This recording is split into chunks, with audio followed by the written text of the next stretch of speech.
Nos enorgullece mucho estar aquí presentes con este proyecto, por supuesto fundado, creado y planeado por nuestro entrañable doctor Alfonso Pérez Romo, en compañía, por supuesto, del maestro Arturo Silva, que aquí está con nosotros. Y pues bueno, queremos terminar esta semana con una excelente charla. Para eso invito a la maestra Ingrid que nos presente a nuestro invitado del día de hoy. Maestra, por favor. Muchas gracias. Buenos días a todas y todos. Sean bienvenidos a estas pláticas.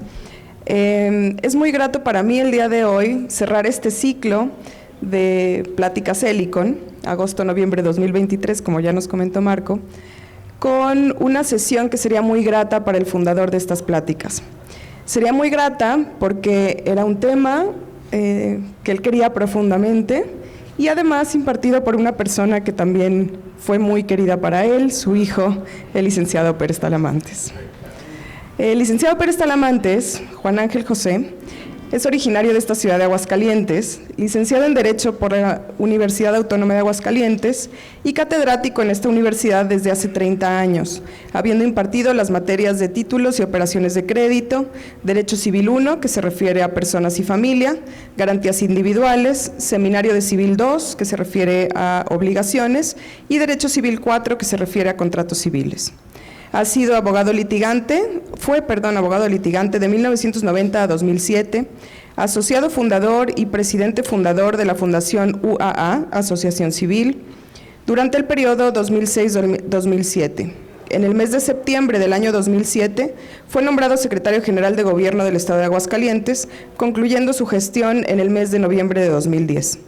A partir del mes de diciembre de 2010 y hasta la fecha, funge como notario público titular de la Notaría Pública número 53 de las del Estado y actualmente es presidente del patronato de la Universidad Autónoma de Aguascalientes. Muchas gracias por estar aquí con nosotros y bienvenido.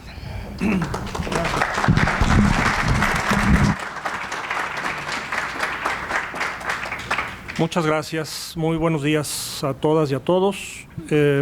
Pues un honor estar aquí con ustedes. Agradezco la presencia de las autoridades universitarias que nos acompañan, maestros, amigos, familiares, muy queridos, que estén aquí conmigo. Pues bien, miren, hoy vamos a platicar algunas cosas relacionadas con el Quijote y con Cervantes. Yo, cuando Ingrid me preguntó si podía hablar del Quijote, le dije que con mucho gusto preparaba algunas ideas, pero no quisiera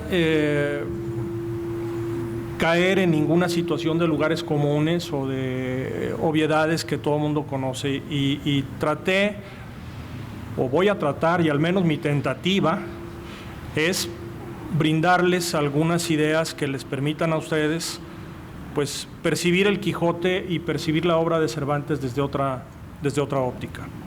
Entonces, espero que esta tentativa cumpla con sus finalidades y que sea del beneplácito e interés de todos ustedes. Bien, el vocablo justicia, nomás que... Correcto, el vocablo justicia, o la palabra justicia, es invocada, mencionada 51 veces en el Quijote. Es una palabra y un valor que estuvo presente en toda la vida de Cervantes y en toda la obra de Cervantes. Para nosotros como abogados, a mi profesión, el lugar común del Quijote es desfacer entuertos. Ser un Quijote, pues, hacer justicia donde no la hay y tratar de buscarla. Pero esto, pues, evidentemente suele ser una referencia cultural obligada en Occidente y una referencia cultural obligada para todos los abogados. Y mi idea, repito, es alejarme del tópico, alejarme de los lugares comunes, alejarme de los adornos de Sanborns y tratar de proponerles otras ideas, otras cosas que espero sean de su interés. Voy a ver esta charla desde dos puntos de vista, dos ejes fundamentales. Primero voy a revisar la biografía de Miguel de Cervantes y solamente en lo relacionado en su experiencia con la justicia. Sería muy pretencioso de mi parte venir a dar una charla sobre cosas que no me atañen o que no atañen a mi profesión. Y en segundo término voy a ver analizar dos capítulos del Quijote, uno de la primera parte de 1605, otra de 1615, la segunda parte. De la primera parte tiene que ver con el discurso de la pastora Marcela, y el de la segunda parte con la justicia impartida por Sancho Panza cuando es sentado a gobernar la ínsula Barataria. Y por último, y espero que el tiempo nos dé suficiente oportunidad, voy a platicar de una comedia que leí recientemente y que me dejó gratamente sorprendido y espero que a ustedes también les guste, que se llama La Gran Sultana Doña Catalina de Oviedo. Porque Cervantes, pues no es solamente el Quijote, hay muchas cosas más que hay que leer y que analizar. Bien, el abuelo Juan. Juan de Cervantes era abuelo de Miguel de Cervantes, nació en Córdoba en el año 1470. Hijo de un comerciante de telas, pañero, Ruy Díaz de Cervantes. Les pido que tengan presente el tema del pañero porque en el capítulo de la justicia de Sancho se hace referencia a la venta de telas también y a los sastres. Ruy Díaz de Cervantes pues es encargado de pañería y envió a su hijo Juan a estudiar a la Universidad de Salamanca, donde se licenció en Derecho. Primer contacto familiar con la justicia. Su abuelo era abogado. Ejerció como abogado en Córdoba. Su esposa era Leonor de Torreblanca. Martín de Mendoza, medio hermano de su cliente patrón o de su cliente más poderoso, Diego Hurtado de Mendoza, fue amante, o al menos tuvo algo que ver con su hija María, tía de Miguel de Cervantes, a quien propuso matrimonio. Evidentemente no le cumplió el matrimonio, ¿sí?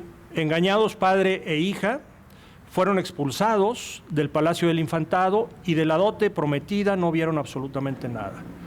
El abogado Juan de Cervantes hizo gala de su profesión y demandó el cumplimiento de la promesa matrimonial, lo que nosotros hoy conocemos como esponsales. Antes se hacían los esponsales de manera verbal. Nuestro código, que es de los pocos que conservan todavía los esponsales como figura jurídica, la exigen por escrito. Los Mendoza, poderosos, influyentes, los metieron a la cárcel, ¿sí? Metieron a la cárcel a Juan de Cervantes, a la cárcel de Valladolid.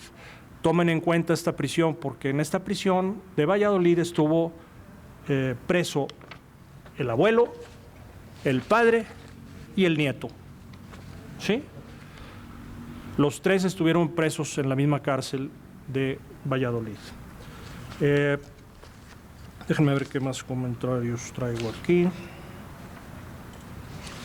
Obtuvo su libertad y ganó el proceso indemnizatorio por el cumplimiento de los esponsales de la promesa matrimonial, y esto obviamente, como les ganó a gente muy poderosa de su tierra, pues les generó mucha fama, buen nombre, y le generó éxito y riqueza.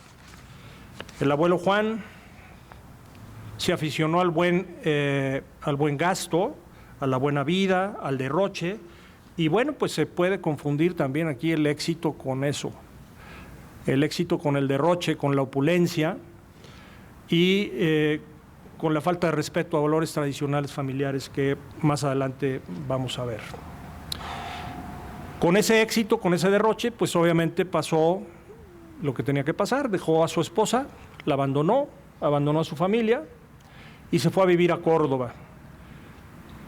Cuando salió de la cárcel, estableció su domicilio en Alcalá de Henares, ahí nacieron casi todos sus hijos. Abandona a su familia y se regresa a Córdoba a vivir. Y ejerce la abogacía en Córdoba como abogado de la Inquisición. Otro contacto importante que tiene Cervantes con la justicia, con la Inquisición y con la Iglesia. Era juez de bienes confiscados por el Santo Oficio. Ya sabrán la cantidad de irregularidades que se daban por estos temas. Tenía esclavos a su servicio. Don Juan de Cervantes tenía esclavos y tenía otra mujer, por supuesto. Fue demandado, se sabe que fue demandado al menos una veintena de veces, 20 veces por lo menos, y por supuesto su familia sufrió abandono y pobreza.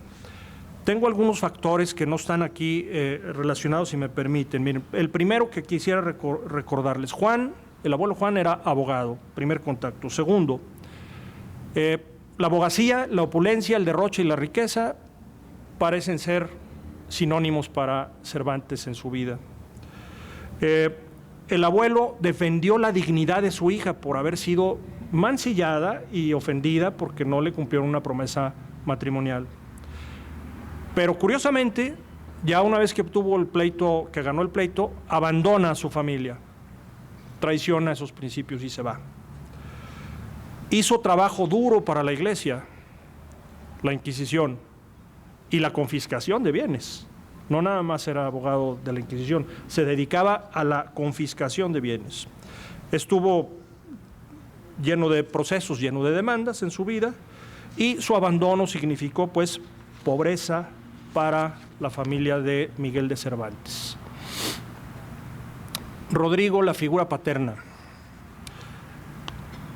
Cuando su padre se fue, tuvo que trabajar Rodrigo. Evidentemente yo supongo, y no me dejarán mentir quienes conocen la historia del padre de Miguel Cervantes, seguramente quería ser médico, ¿verdad?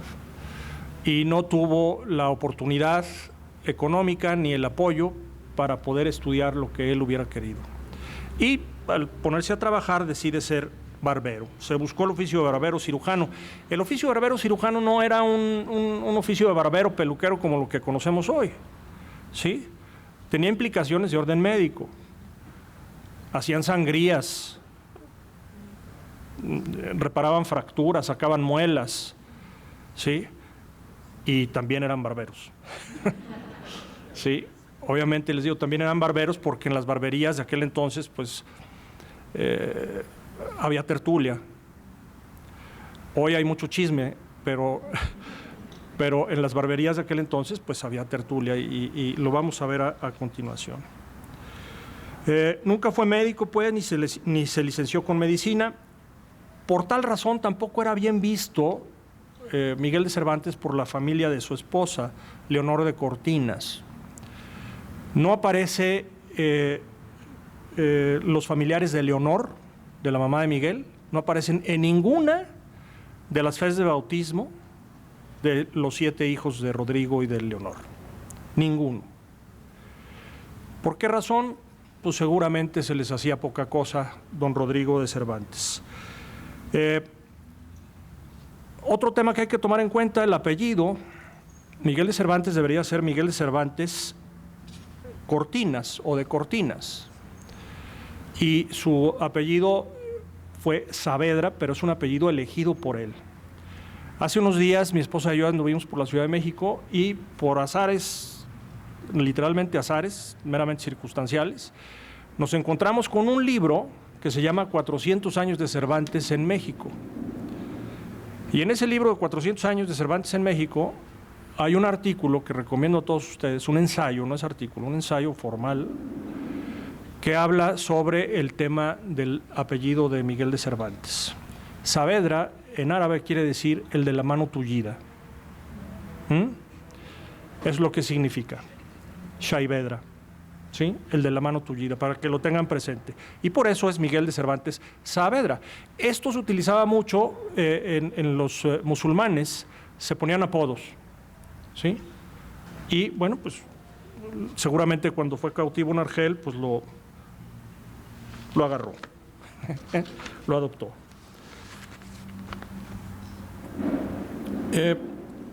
El barbero es un personaje que aparece con recurrencia en el Quijote. Aparecen nada más y nada menos que 137 veces. Me gusta a veces ponerle a los buscadores los números porque eso me da una idea precisa de cuán importante es el personaje. Y el barbero, pues, es una figura paterna y la invoca Miguel de Cervantes en toda la obra del Quijote. Los capítulos que es 46 a 48 es el barbero asociado del cura, quien urdió enjaular a Don Quijote, se lo traen preso y se lo traen a su aldea. Las palabras del barbero cuando Don Quijote fue enjaulado fueron las siguientes: oh caballero de la triste figura, no te dé afincamiento la prisión en que vas, porque así conviene para acabar más presto la aventura en que tu gran esfuerzo te puso, la cual se acabará cuando el furibundo león manchado con la blanca paloma tobocina llovieren en uno.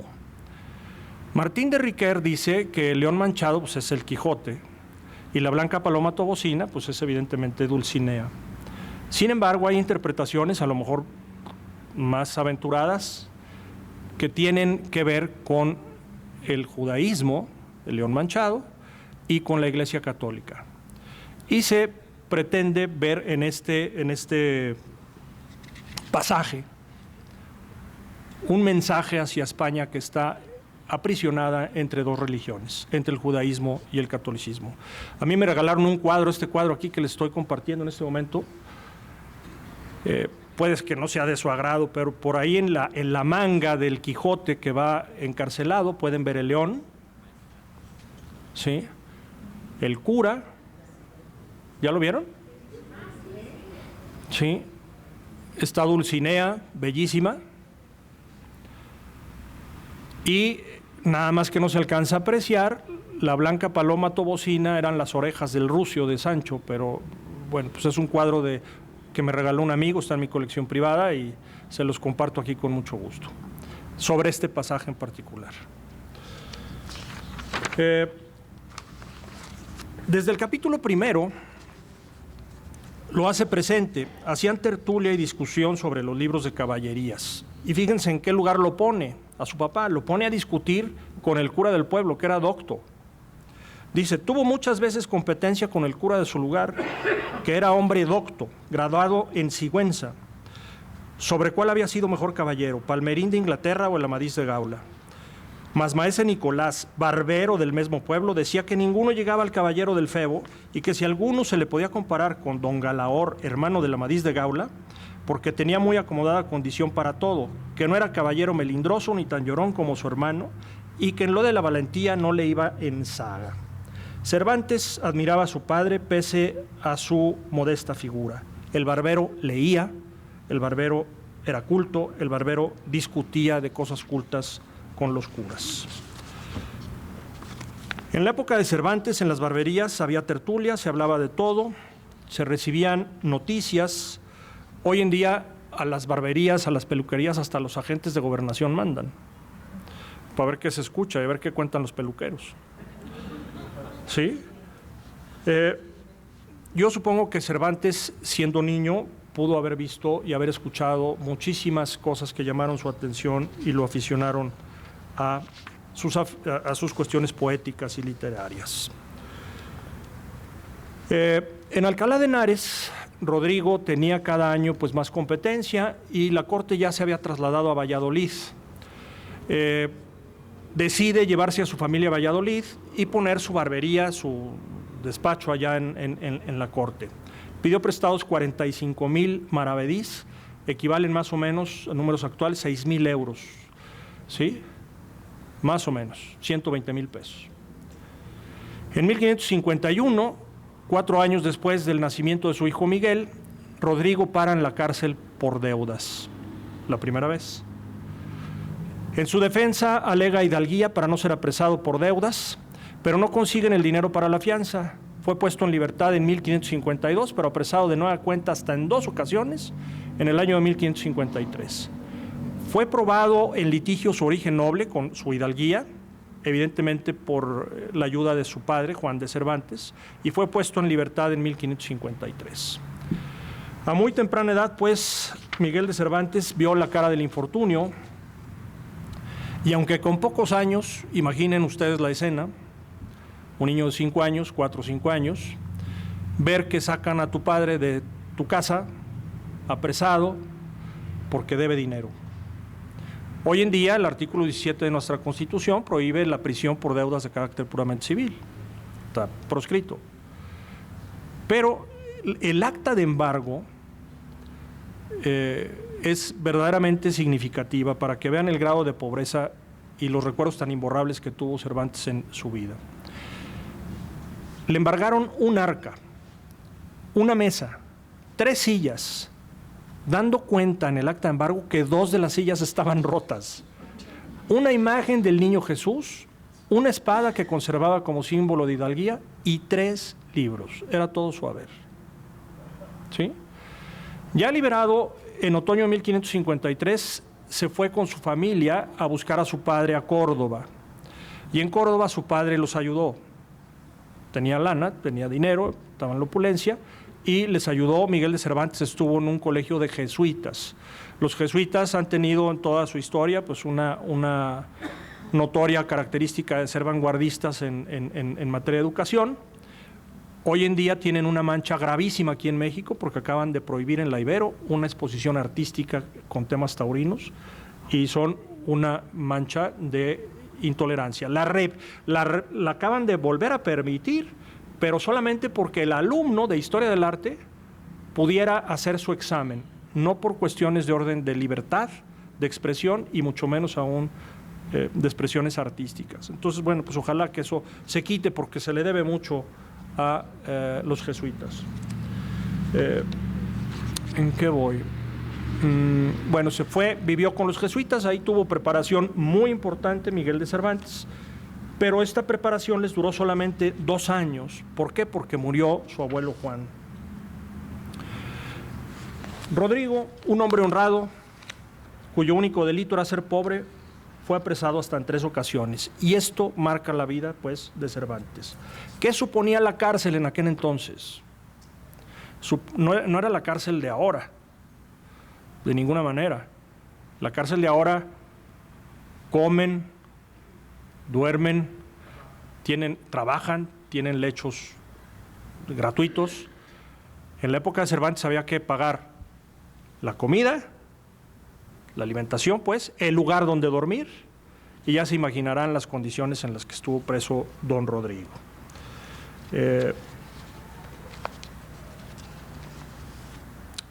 Hay una carta de Felipe II a Carlos V, donde le dice, como se permitía la prisión por deudas de carácter puramente civil, le dice a su padre: las cárceles están llenas y todos se van a perder. Y entonces, ¿qué hacen con los presos? Los mandan a galeras, los mandan como galeotes. Y por ahí hay otro capítulo, el 12 del Quijote, la liberación de los galeotes, que a mi juicio también es una liberación poética de España, ¿verdad? Pero creo que vale la pena en otra ocasión platicar de este tema. La familia en Sevilla, el periplo sigue, el viaje sigue. Después de que muere el abuelo, pues se van a vivir a Sevilla.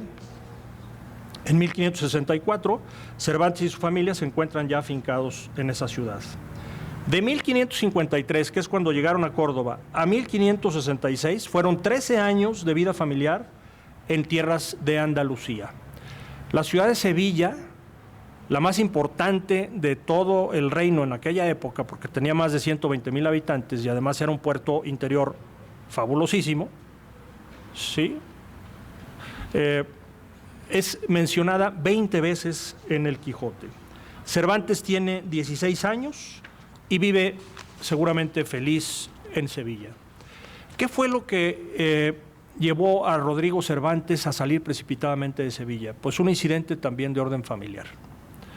Yo les voy a recomendar un libro de Manuel Fernández Álvarez que se llama Cervantes visto por un historiador. Casi no se consigue, pero es verdaderamente un librazo y tiene detalles muy especiales sobre la vida de Miguel Cervantes. ¿Qué fue lo que empujó pues a Rodrigo? Un tema de orden familiar. Andrea, su hermana mayor, cuando fue detenida con el incidente Espeleta ya en el año de 1605, en Valladolid, declaró que era viuda, que fue de Sante Ambrosio Florentín y que antes fue desposada y concertada con Nicolás de Obando. Tenía ya 60 años cuando declaró, y declaró al revés. Se equivocó. Lo que dijo era que era bígama. ¿Por qué declaró al revés? Porque Nicolás de Obando la pretendía, era su galán, pues, y la embarazó. Y para resolver el entuerto, lo que hicieron fue comprar documentos y casaron a Andrea con un señor italiano ya muerto de nombre Sante Ambrosio. Y ya viuda, la prometieron en nupcias con el padre natural del hijo, bueno, de Constanza, pues la sobrina de Miguel de Cervantes. Entonces, esta historia no era por ningún motivo sostenible en Sevilla con sus vecinos, pues que sabían cómo estaba el boliche, ¿no? Sabían cómo estaba la tirada y se fueron pues a Madrid. Sabemos que ya me atrasé con la familia migra a Madrid entonces. Esa historia pues era difícil de sostener en Sevilla con la gente que los conocía, quienes tenían relación cotidiana, deciden irse a Madrid. Se vuelve a ser presente en la vida de Cervantes otro concepto que informa el Quijote y que informa su vida como literato: la dignidad de la mujer, el derecho a ser feliz, el derecho a disfrutar su vida, el derecho a no ser engañadas con falsas promesas de matrimonio, a elegir su propio destino, a elegir su amor y a elegir su vida. Cosas que en aquel entonces eran casi impensables.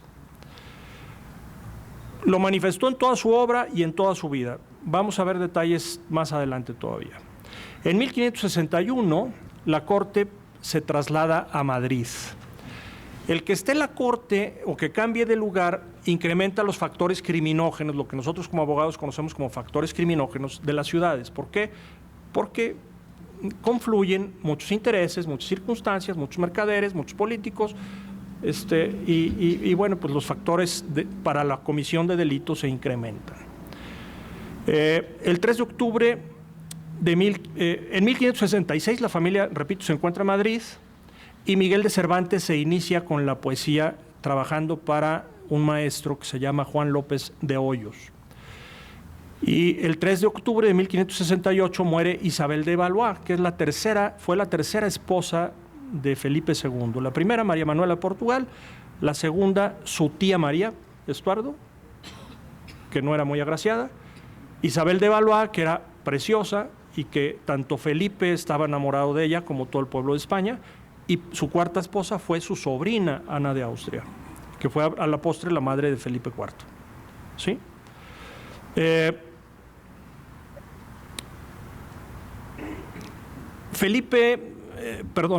Cervantes hizo un poema que le publicó el maestro Juan López de Hoyos sobre Isabel de Valois. Y vean ustedes la belleza del texto.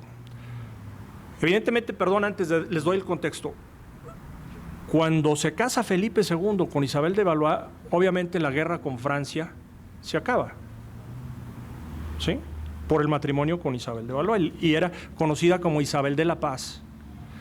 Y Cervantes dijo: cuando dejaba la guerra libre nuestro hispano suelo, con un repentino vuelo, la mejor flor de la tierra fue trasplantada al cielo.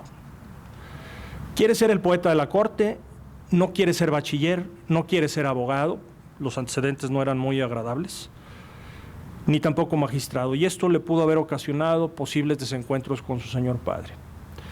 En 1565, la hermana más querida de Cervantes, Luisa, porque se llevaban solamente un año, seguramente era con la que más convivía, ingresó al convento carmelita en Alcalá de Henares. Llegó a ser superiora bajo el nombre de Luisa de Belén. Controversia por la vida conventual, por supuesto. ¿Por qué la vida conventual genera controversia? Pues porque en aquel entonces la mujer o se casaba o se iba al convento, ¿sí? Y el irse al convento pues es tener presente que el conocimiento está vetado a la mujer primero, que la libertad de tránsito está vetada a la mujer, que la libertad en todos sus ámbitos de disposición de su patrimonio está vetada a la mujer, que la libertad de amar está vetada a la mujer, la libertad de decidir su futuro y de cómo ser feliz está vetada a la mujer. Y para Cervantes fue una gran pena que su hermana Luisa hubiese entrado al convento. ¿Por qué? Porque significaba para él, que su hermana perdiera la libertad. Vamos a ver ahora a Cervantes prófugo. Y este es un tema polémico. ¿Por qué polémico? Porque imagínense para los españoles decirles que Miguel de Cervantes fue prófugo de la justicia, pues esto costó mucho trabajo aceptarlo, pero mucho, ¿verdad? Y está absolutamente comprobado. que en efecto fue prófugo. Hay todavía quienes sostienen que no, pero está absolutamente comprobado con documentos históricos. A mediados del siglo XIX, un archivero de Simancas dio con la sentencia. La noticia llegó a la Real Academia de Historia en 1840 y pues bueno, las reacciones evidentemente, como les digo, fueron airadas. La sentencia hablaba de Miguel de Cervantes con Z, la última letra de su apellido, y con esta última letra del abecedario liberaron a nuestro escritor de la ignominia de ser prófugo. ¿Sí? En 1863, Jerónimo Morán publica en su edición del Quijote la sentencia completita. Manuel Fernández Álvarez dice, de la autenticidad del documento no tenemos duda ninguna, puesto que está inserta en el registro general del sello de archivo de Simancas. Cervantes era feliz en Madrid, no tenía por qué irse, ¿sí? Iniciaba su vida adulta haciendo lo que deseaba, que era escribir y ser poeta de la corte, como en su tiempo lo fue Garcilaso en la de Carlos V. Un arrebato juvenil, una riña callejera, probablemente la defensa de alguna de sus hermanas, generó un problema de espadas y hubo derramamiento de sangre. El 15 de septiembre de 1569 se dicta una orden de búsqueda y captura en contra de Miguel de Cervantes. Como la corte estaba establecida en Madrid, repito, los factores criminógenos se incrementan y este tipo de incidentes donde había derramamiento de sangre eran rápida y autoritariamente suprimidos. No se podían tolerar. Entonces las sanciones pues eran también diametralmente drásticas, ¿no? Antonio de Sigura fue quien recibió una herida por parte de Miguel de Cervantes y repito, el 15 de septiembre de 1569 está la orden de búsqueda y captura. El 15 de mayo del 69 del mismo año se publicó el poema de Isabel de Valois. Entonces este incidente Sigura tuvo que haber sido a finales de mayo o a principios de junio de 1569. En Persiles y Sigismunda, que es la obra póstuma de Cervantes, vean lo que escribe. Pero esto que llaman fortuna, que yo no sé lo que sea, envidiosa de mi sosiego, volviendo la rueda que dicen que tiene, me derribó de su cumbre a donde yo pensé que estaba puesto, al profundo de la miseria en que me veo. Confiesa que estuvo en la cumbre como poeta, posible poeta de la corte, y ahora se ve puesto en la miseria. Su padre intuía claramente que las consecuencias de este incidente sangriento pues eran funestas y hace un esfuerzo como familia, eran pobres pues, consiguen dinero y lo mandan a Sevilla, donde habían vivido. Y después de estar en Sevilla se va a Italia a trabajar con el cardenal Acquaviva. Tengan presente el nombre de Acquaviva, que es importante. Se sabe que Cervantes estuvo en Roma en diciembre de 1569 y al año siguiente ya era soldado. Trabajó con el cardenal Acquaviva como su camarero hasta 1570, pero Acquaviva le pidió un certificado de limpieza de sangre. Y el tema de la limpieza de sangre pues no hace clinch, no concuerda. ¿Por qué? Porque su abuelo era abogado de la Inquisición. Hay muchos estudios que dicen que Cervantes era judío, pero o judío o cristiano manchado, pues. Pero el tema de la participación de su abuelo con la Inquisición y con la Iglesia tumba el argumento totalmente. Los fragmentos de la sentencia. El dicho Miguel de Cervantes, por los dichos de nuestros alcaldes, fue condenado a que con vergüenza pública le fuese cortada la mano derecha. O sea, si lo hubieran agarrado, no estaríamos platicando del Quijote. ¿Sí? Sobre razón de haber dado ciertas heridas en la corte a Antonio de Sigura, andante de esta corte, no era ciudadano de Madrid, un destierro por tiempo de 10 años contra Miguel de Cervantes ausente. La orden de búsqueda, reitero, se emitió el 15 de septiembre del 69 y decía que dicho Miguel de Cervantes, ahora con B de bueno, andaba por estos nuestros reinos y que estaba en la ciudad de Sevilla. a donde lo mandaron sus familiares. En Cervantes en el viaje del Parnaso dijo: vienen las malas suertes atrasadas y toman tan de lejos la corriente. Tú mismo te has forjado tu ventura y yo te he visto alguna vez con ella, pero el imprudente, se confiesa imprudente por el incidente segura, poco dura. En el Quijote, cuando el valiente huye, la superchería está descubierta. No huye el que se retira, respondió Don Quijote, porque has de saber, Sancho, que la valentía que no se funda sobre la base de la prudencia se llama temeridad. Y las hazañas del temerario más se atribuyen a la buena fortuna que a su ánimo. Cervantes no huye, Cervantes se retira por 12 años, con prudencia. Y dado a su prudencia, podemos platicar hoy del Quijote. Cervantes cautivo. Después de la guerra de Lepanto, que me la voy a brincar, pues, obviamente no es tema, pero después de la guerra de Lepanto, Cervantes pretende regresar a su tierra como héroe de guerra. Y trae una carta en su poder, nada más y nada menos que del medio hermano de Felipe II, el hermano del rey, don Juan de Austria. Y es capturado en costas del Mediterráneo por piratas de Argel. ¿Sí? Ven la carta de Juan de Austria y dicen, pues este pececito es gordo, ¿verdad? Es importante. Tomemos en cuenta que en esa época, en el Mediterráneo, los piratas de Argel se dedicaban a la trata de personas, al secuestro institucionalizado. Inclusive había órdenes religiosas que se dedicaban al rescate de secuestrados. ¿Sí? Vayan ustedes a saber si por piedad o por otras cosas, pero se dedicaban a eso. ¿Sí? Entonces, las fuentes que tenemos, cuando capturaron a Cervantes tenía 28 años de edad. Las fuentes que tenemos del Cervantes cautivo es la carta a Mateo Vázquez, que esta carta es bellísima.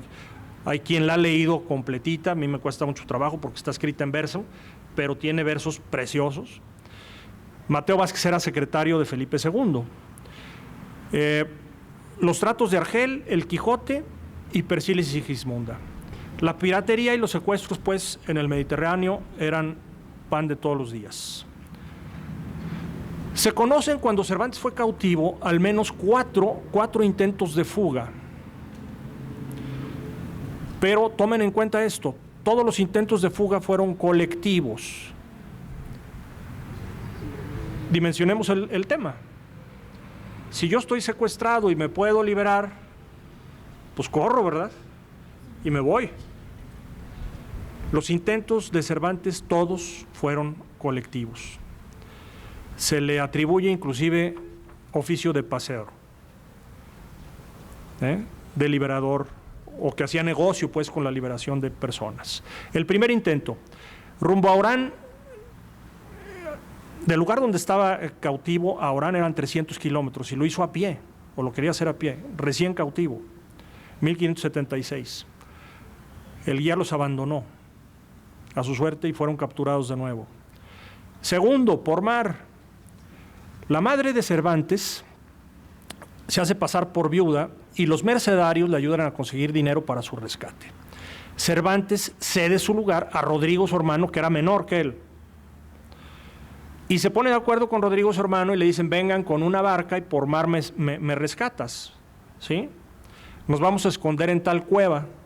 Y se escondieron durante 4 meses en una cueva. Llegó el barco, pero nadie les avisó que ahí estaba por ellos. Imaginen 4 meses vivir escondido en una cueva. Vamos a campamento a la sierra si quieren, una semana, para que vean lo que es estar 4 meses en una cueva. Terrible, ¿no?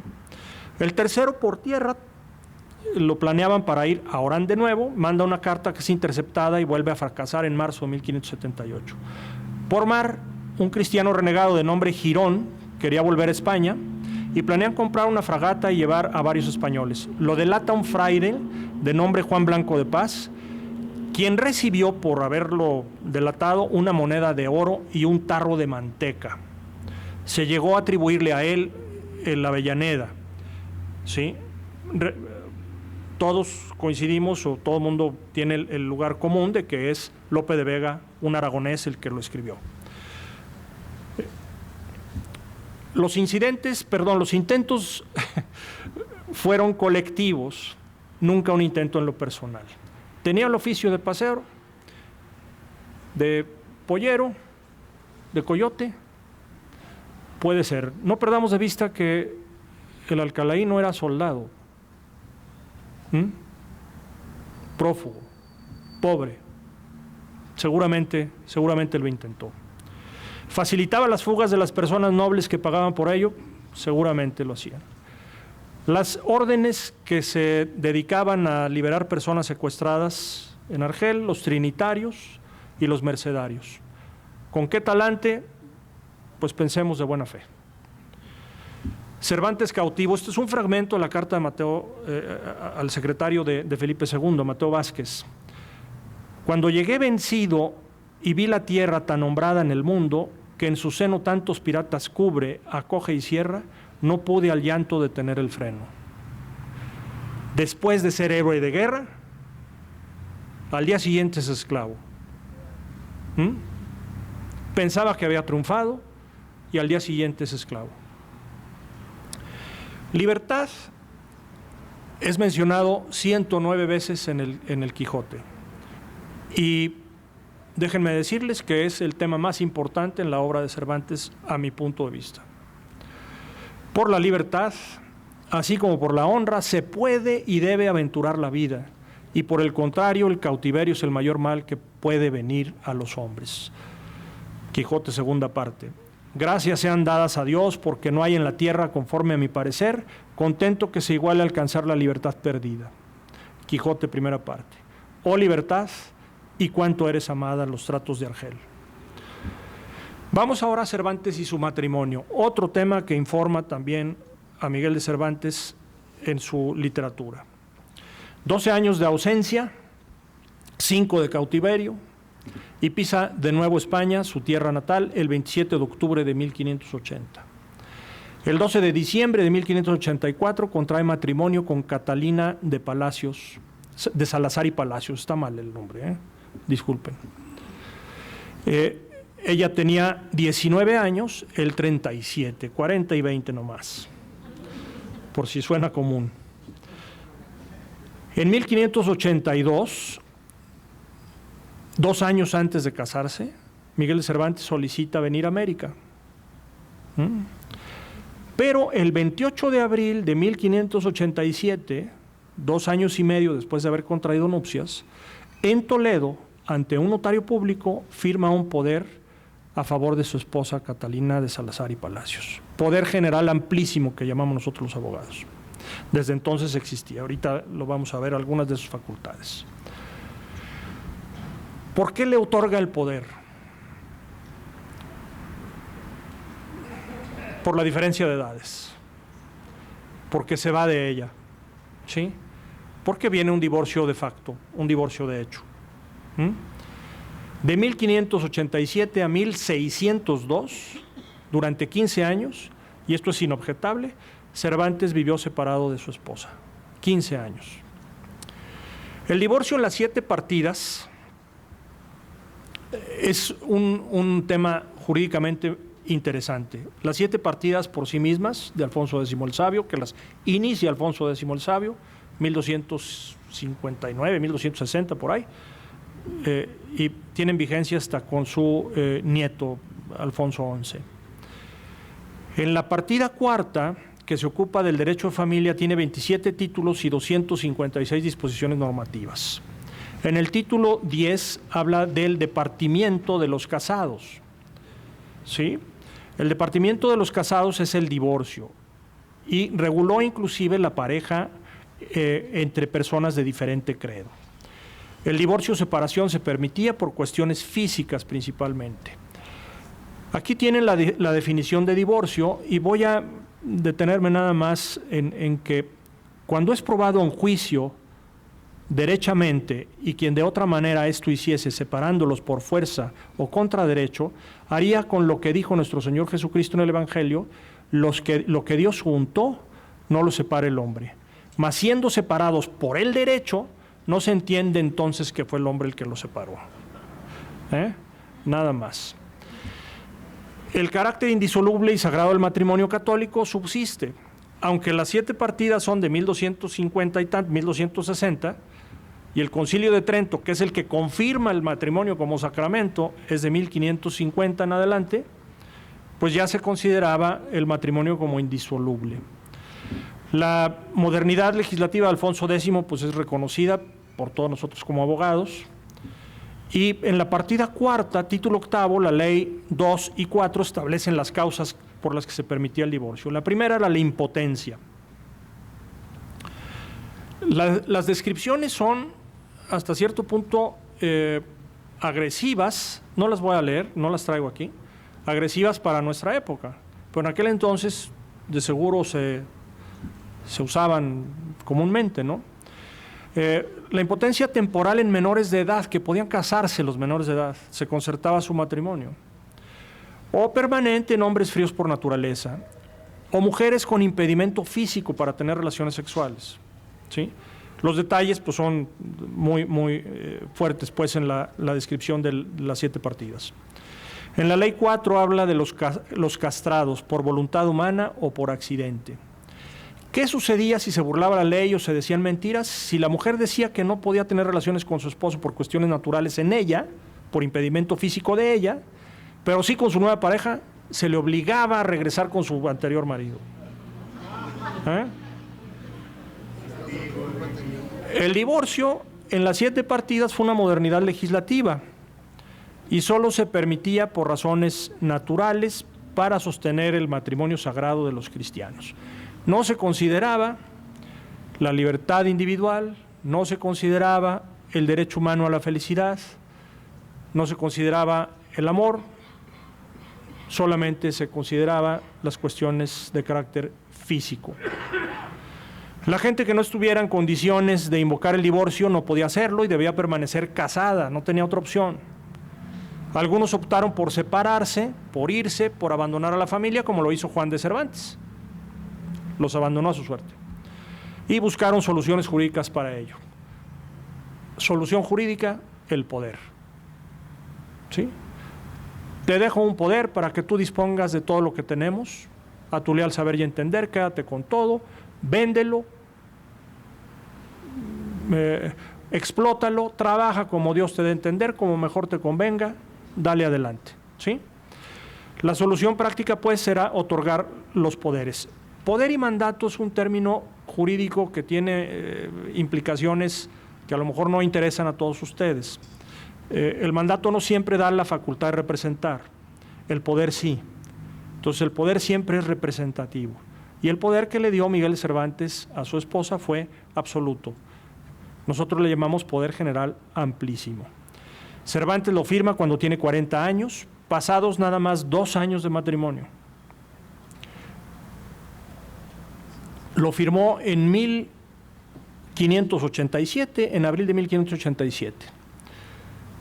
Aquí están todas las facultades que le confirió, entre ellas de dominio, pleitos y cobranzas, acto de administración, inclusive para otorgar finiquitos y renunciar a la excepción de dinero no entregado. La pregunta es, ¿sería necesario un poder para su esposa si él vivía en Sevilla? ¿Sí? ¿A 10 días de Madrid? La verdad es que no era necesario. Perfectamente podía ponerse en 10 días en la ciudad en la que estuviera, en Esquivias o en Madrid, sin dilación para resolver algún problema urgente. El divorcio en España, nada más para que se den una idea, el divorcio vincular, es decir, el que disuelve, el que extingue el vínculo jurídico matrimonial, se permitió hasta los años 80. ¿Sí? En la Segunda República hubo una ley que sí permitió el divorcio vincular, pero cuando Franco gana, o no que gane, pues cuando se termina la guerra civil y Franco se impone, ¿sí? Dan marcha atrás a la ley de divorcio vincular y la aplican retroactivamente, y la gente que estaba divorciada y vuelta a casar tiene que volver a sus matrimonios anteriores, nada más y nada menos. México, bueno, pues tema franquista, ¿va? México fue un poquito más vanguardista. En 1914, Venustiano Carranza emitió un decreto que conocemos nosotros como abogados, Ley de Divorcio Vincular. Pero pues fue un decreto del Ejecutivo, ¿sí? No tenía fuerza vinculante legislativa, no era ley. Pero desde 1914 se conoce pues la figura del divorcio vincular. Cervantes no abandonó a su mujer, o al menos si la dejó, no la dejó a su suerte, como lo hizo su abuelo, y le cedió todo lo poco que tenían. Y la dejó también con libertad de actuar, porque la mujer no tenía forma de administrar sus bienes si no era con el concurso del marido, y le dio facultades para eso. Entonces, a Cervantes no se le volvió a conocer amante o pareja. Isabel de Saavedra, su hija, que fue hija de una mujer casada, ¿cómo se llamaba? ¿Ana Franca? ¿Sí? Ana de Villafranca. Esposa de un tabernero. Tampoco perdamos de vista que Cervantes era soldado y tenía acceso al ambiente de los soldados, y tuvo una hija de nombre Isabel de Saavedra, que vivió también después con él, y él protegió y cuidó. Pero, repito, no se le volvió a conocer ninguna novia, ningún amante, ni mucho menos. Se sabe que fue fiador de un contrato, en un contrato de arrendamiento de Jerónima de Alarcón cuando vivió en Sevilla solo, ¿sí? Y ahora vuelvo otra vez a Sevilla, pero ya con Cervantes solo, sin su familia, después de su divorcio, de hecho. Voy a tratar de hacerlo lo más rápido posible, Cuando regresa como héroe de guerra, después de haber sido cautivo, después de haber sido esclavo, busca a Felipe II y busca que España lo reconozca como héroe de guerra, y nunca recibió ninguna clase de favores. Trató de buscar inclusive a Felipe II hasta en Lisboa, en Portugal, ¿sí? Y nunca lo recibió. Ni siquiera lo dejó venir a América, ¿sí? Y lo nombran comisario de abastos para la Armada Invencible. La Armada Invencible que luchó con Inglaterra, de trágica memoria con lo de la batalla de Trafalgar. Este trabajo de comisario, que requisaba aceites y trigo, le dio más que dolores de cabeza, ¿Por qué más que dolores de cabeza? Porque el aceite de oliva y el trigo lo producían no solamente agricultores, sino también órdenes religiosas, conventos. Entonces llegaban por instrucciones del rey a requisar toda la producción de aceite de oliva, a requisar toda la producción de trigo, se la llevaban, pues esto no gustaba a los que ejercían la justicia eclesiástica. Y fue excomulgado varias veces y fue encarcelado varias veces por justicia eclesiástica y por justicia señorial. Nada más para que se den una idea. María I de Inglaterra, que fue hija de Enrique VIII y de Catalina de Aragón, pues tía de Felipe II, contrajo matrimonio con el rey, tratando de unir los reinos de Inglaterra y de España para que fueran católicos los dos. Muere María, muere sin descendencia, y sube al trono su hermana, su media hermana Isabel I de Inglaterra, hija de Ana Bolena, y restaura las reformas anglicanas de Enrique VIII. Esto detona la guerra, ¿sí? Esto detona que Felipe II diga: voy a recuperar para la Iglesia Católica a Inglaterra, ¿sí? Hasta el mes de septiembre de 1587 recibe el nombramiento de ser comisario. Recuerden que en 28 de abril de ese año firmó su poder, pero hasta septiembre recibe el encargo.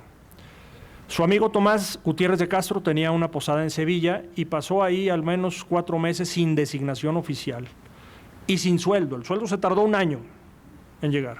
¿De qué vivió? Del juego. Era jugador.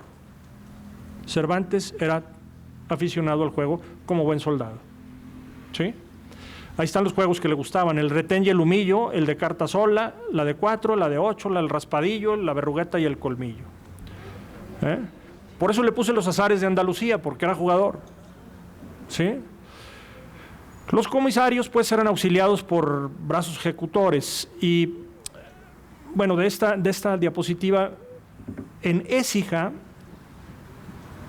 producían mucho aceite de oliva y trigo y fue 3 veces. Y Écija se quejó con Felipe II. Dice, oiga, este señor nos deja en hambre, ¿verdad? No nos deja nada ni siquiera para vivir. Y nadie, absolutamente, ni los soldados ni el pueblo querían la guerra con Inglaterra. El duque de Medina Sidonia le decía al rey, no vale la pena, Inglaterra es más poderoso. Y pudieron haber ganado, pero resulta que el clima dio al traste con la batalla de Trafalgar, en la entrada ahí al puerto en Inglaterra. Entonces, hasta septiembre de 1588, un año después, recibe 35,000 maravedís, algo así como 5,000 euros de sueldo. Por eso les decía, todo ese tiempo pues vivía o de prestado del amigo, del cuate que tenía la posada, o de la jugada. Écija se quejó pues ante el rey de que no les dejaban lo necesario para subsistir, y el rey le llama la atención a Miguel de Cervantes, lo reprende. Imagínense este suceso, ¿no? Un soldado, un héroe de guerra no reconocido, que hace funciones de comisarios de abasto para una guerra que nadie quiere, que ni el pueblo ni la milicia quiere, requisa bienes a sus pobladores y encima el propio rey para el que trabaja lo regaña, lo reprende. ¿Sí? Un héroe de guerra no reconocido. Vuelve a solicitar ser enviado a las Indias y se le niega. En agosto de 1594 se le nombra recaudador de contribuciones para cobrar alcabalas. Fue exitoso recaudador, pero todo lo que recaudó de impuestos lo depositó con Simón Freire de Lima. Y Simón Freire de Lima quebró. ¿Sí? Él deposita el dinero con Simón Freire de Lima para irse para regresar con su familia y regresar exitoso. Y acuérdense que venía como héroe de guerra, y de héroe de guerra a esclavo, de funcionario público exitoso a preso. ¿Sí? ¿Por qué a preso? Porque era dinero público el que se perdió y lo encarcelaron.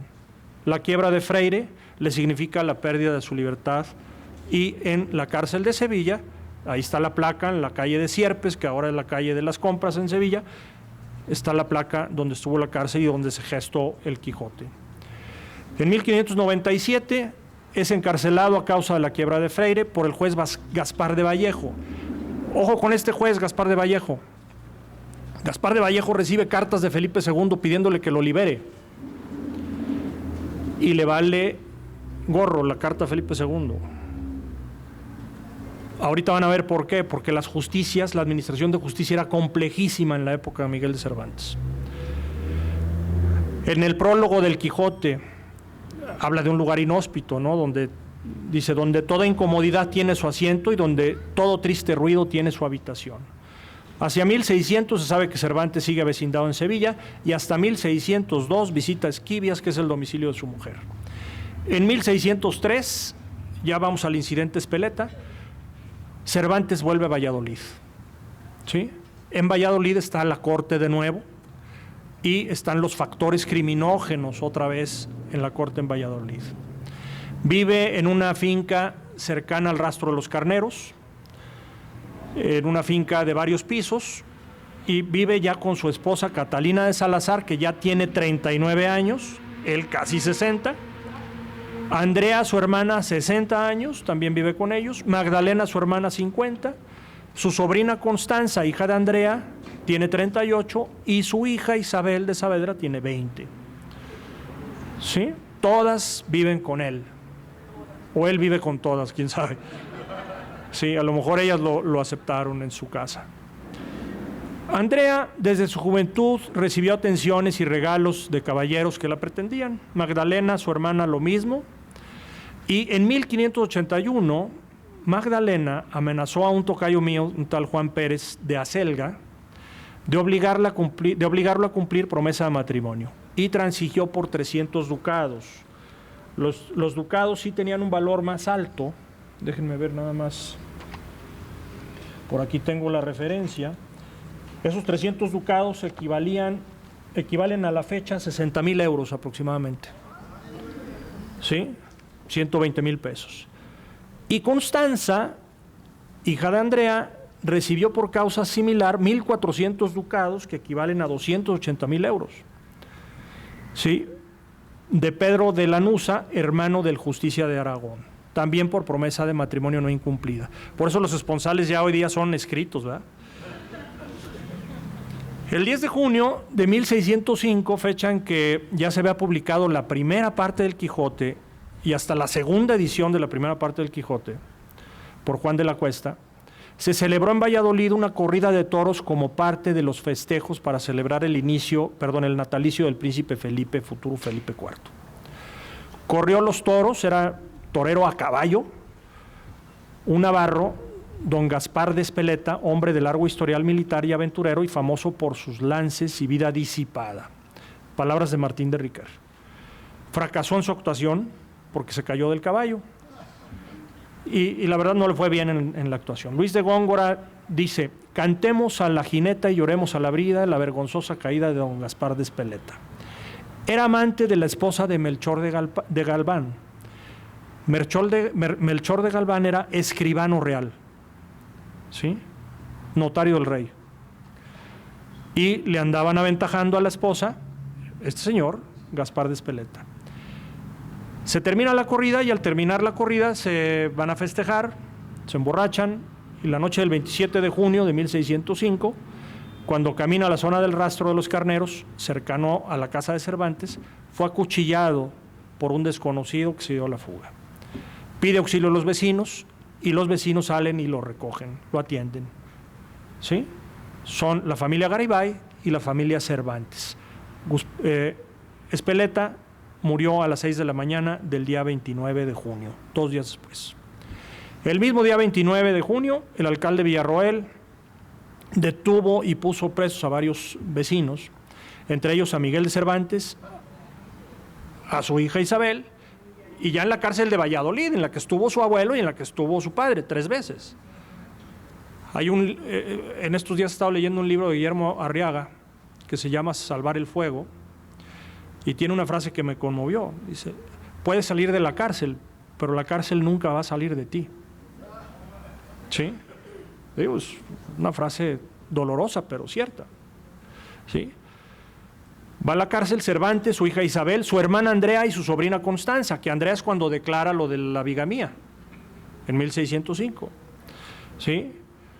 Y algunas mujeres testificaron que la casa de la familia Cervantes era conocida como la casa de las Cervantas. ¿Por qué la casa de las Cervantas? Porque no tenían buena fama. Recibían regalitos de los varones, ¿no? Pocos días después obtuvieron su libertad y estuvieron sujetas y sujeto a prisión domiciliaria, que se levantó el día 18 de julio, definitivamente. La causa real del asesinato en la corte fue precisamente pues el adulterio de Espeleta con la mujer de Melchor Galván. ¿Cómo era la administración de justicia? Ya voy tratando de cerrar el tema. Había 5 jurisdicciones, aquí me voy a ir un poquito rápido. Había jurisdicción eclesiástica, jurisdicción señorial, jurisdicción popular, real y territorial. La eclesiástica pues tenía que ver con todos estos temas, derecho canónico, pero tomen en cuenta la Inquisición y los oficios de hechicería, brujería, supercherías de esta naturaleza, que le permitían a los líderes religiosos pues deshacerse de adversarios o enemigos. ¿Sí? Y ahí andaba el abuelo, en la jurisdicción eclesiástica. Ejecutaban sus resoluciones a través de un brazo secular, que era un brazo, eran ciudadanos, pues era un brazo popular, no eran funcionarios. La señorial más o menos tenía las mismas facultades, pero se ocupaban también de cuestiones contractuales, de cuestiones sucesorias, de escrituras, de bienes, ¿sí? Y tenían ya un escribano y un alguacil. La jurisdicción popular, la autoridad elegida en la comunidad o el poblado es la que juzga. Y aquí tenemos un antecedente que todavía subsiste inclusive en México, al cadí, si les suena alcalde. Sí, el cadí era el juez elegido en las ciudades gobernadas por musulmanes, el gran juez de la ciudad. Y este alcalde, juez musulmán, bueno, pues tiene funciones muy importantes como juzgador en los poblados en los que todavía se reconocía la influencia musulmana. Partida 3, ley 18, el buen juzgador debe ser de buen linaje, buen entendimiento y firmeza. Partida 3, ley 4, el juez no puede ser mudo, sordo, ciego. ¿Quién sabe hoy día? Sí, creo que no es obstáculo. Ni tener mala fama, ¿quién sabe hoy día, verdad? Ni ser siervo, ni mujer. Terrible. Salvo que sea reina o señora. Partida 3, ley 7, los horarios para trabajar de la mañana al mediodía y de las 3 al crepúsculo. Con la jurisdicción popular, el rey empezó a mandar funcionarios, corregidores, para que atendieran sus intereses y no todo se resolviera con jurisdicción eclesiástica o con jurisdicción regional o señorial. Pero se empezaron a vender las plazas.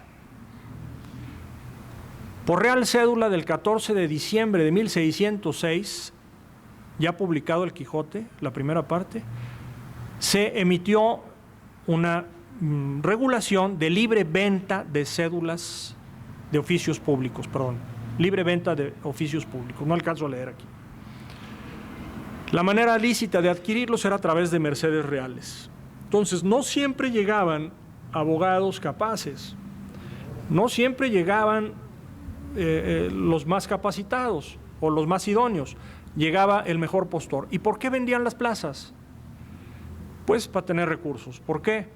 Porque el oro se lo venía gastando en la guerra con Flandes y en la guerra con Inglaterra, en las guerras religiosas de Felipe II.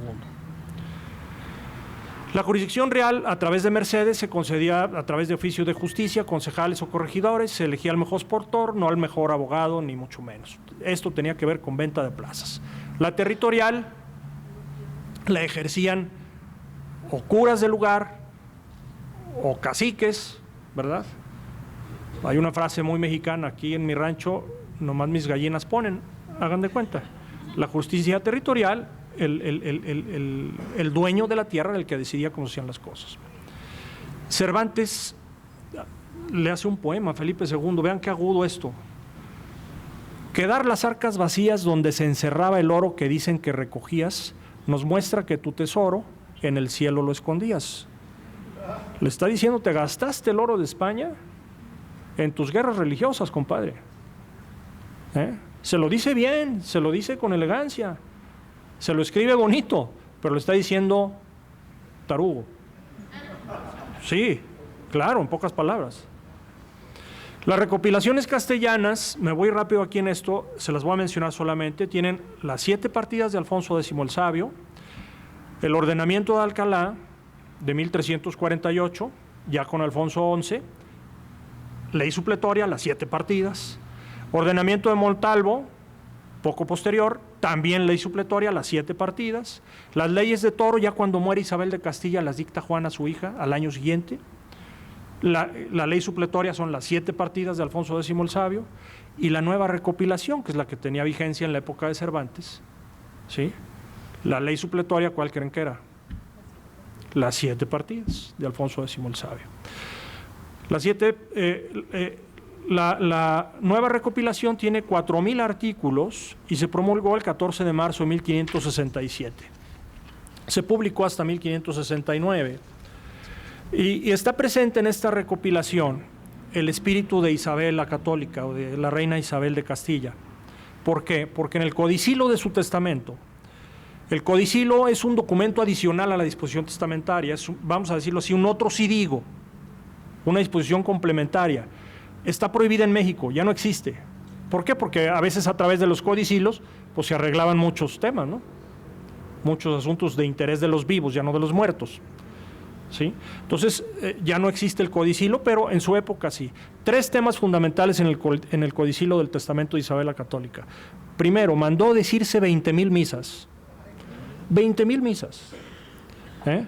Segundo, que no se hiciera daño a los nativos de las Indias, que esto nadie se lo cumplió.